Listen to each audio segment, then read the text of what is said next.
Howdy, my name is Nate Leary, and I will be arguing about whether the glassy-winged sharpshooter or the olive fruit fly causes more damage to olive fruit production.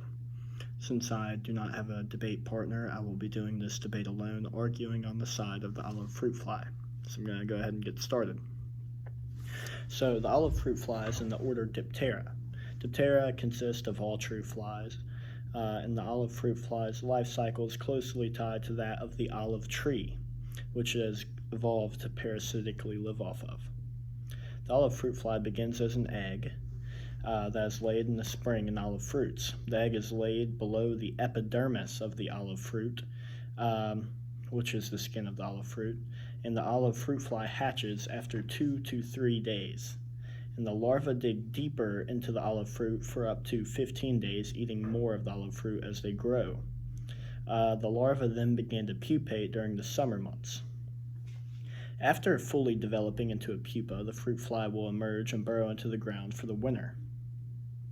In the spring, the flies emerge again, and the cycle starts over. Females usually only lay one egg per fruit. However, they can lay more depending on the variety of olive fruit they're laying in. Female can lay 40 to 50 eggs per day and can lay 200 to 500 eggs in their lifetime.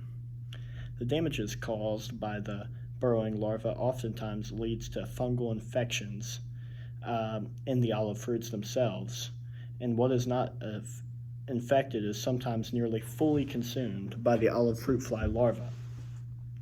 The damages caused by the burrowing larva oftentimes the larva actually sometimes leaves acid inside of the fruit as well, which can corrupt the flavor of the fruit, which is really bad for olive oil production, which is what the bulk of olive fruit production in the United States is used for. In the Mediterranean, where the bulk of the world's olive production does take place, however, olive fruit flies account for 30 to 40% of all damages to the crops.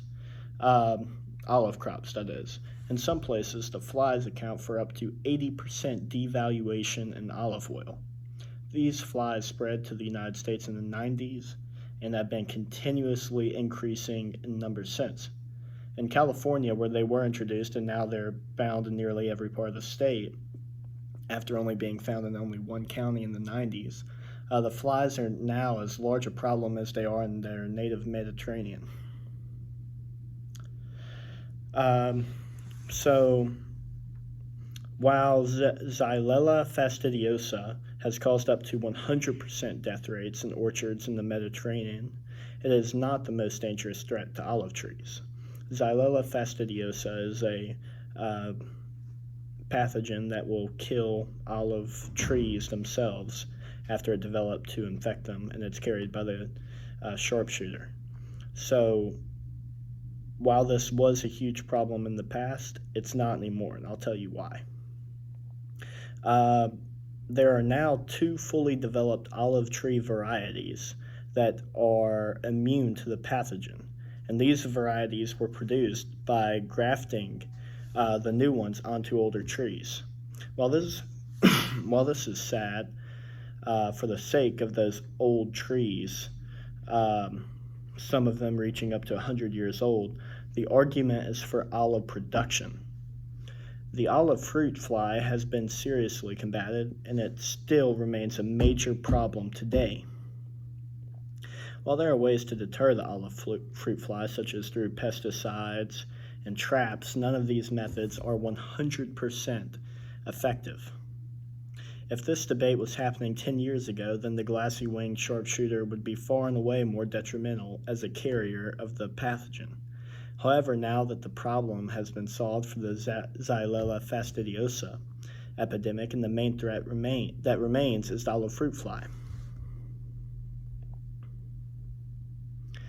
Yes, humans have been battling insects for as long as we have been harvesting crops. However, they still remain a problem. While there are numerous methods to alleviate the danger of olive fruit flies to olive production, none of these methods are fully effective. There is fear that the olive fruit fly will grow immune to its leading pesticide, and the cost of the fly's prevention is extremely high already. the production of a new pesticide would be even more expensive. And if the fly does grow immune, many farmers in California and the Mediterranean would go out of business. That's a fact. The olive fruit fly is seen as the leading threat by nearly every olive grower and researcher.